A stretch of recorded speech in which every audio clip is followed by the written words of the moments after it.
আপনি ব্যবসা করেন, ব্যবসা দিন দিন খারাপ চলছে।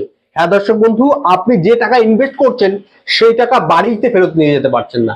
আপনার ব্যবসা আগে ভালো ছিল, এখন দিন দিন খারাপ জায়গা চলছে। দর্শক বন্ধু, সামনে আসছে সেই বিশেষ যোগ, সেটি হলো রথযাত্রা।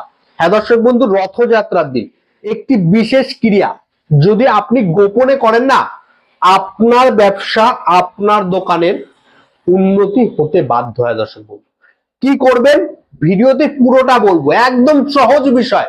যদি আপনি বিশ্বাস এবং ভক্তি দিয়ে করেন, আপনি ভালো রেজাল্ট পেতে পারেন।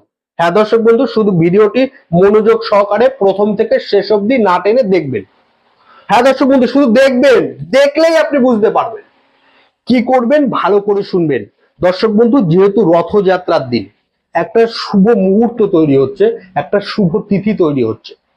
এই যে রথযাত্রার দিন আপনি স্নান সকাল সকাল, যত সকালে পারবেন স্নান সেরে পরিষ্কার শুদ্ধ জামা কাপড় পরে আপনার ইষ্ট দেবতা, আপনি যাকে স্মরণ করেন, যাকে ভক্তি করেন, মন থেকে তাকে স্মরণ করুন।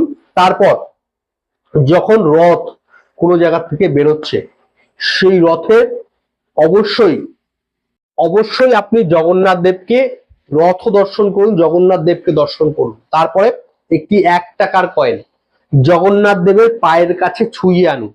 এনে সেই 1 টাকার কয়েনটা কি করবেন, 1 টাকার কয়েনটার সাথে একটি তুলসী পাতা নিয়ে, 1 টাকার কয়েন এবং তুলসী পাতা সেই দুটি নিয়ে একত্রে করে একটি লাল কাপড়ের মধ্যে রেখে পুটুলি তৈরি করে ফেলুন। তারপর আপনি যেখানে ব্যবসা করছেন সেই ব্যবসা ক্ষেত্রে, ব্যবসা আপনার বাড়িতে হতে পারে, দোকান হতে পারে, যে কোনো জায়গায়, সেই ব্যবসা ক্ষেত্রে ক্যাশ বাক্স, ড্রয়ার কিংবা যে কোনো জায়গায়, একটা পরিষ্কার জায়গায় সেই পুটুলিটা দর্শক বন্ধু আপনি একবার রেখে দেখুন, দেখবেন আপনার ব্যবসার উন্নতি হবে। যাদের ব্যবসা দিন দিন খারাপ চলছিল তাদেরও ব্যবসার উন্নতি হবে। দর্শক বন্ধু, এমন ক্ষমতা এই টোটকাটা। এই টোটকাটি আপনি বছরে একবারই করতে পারবেন।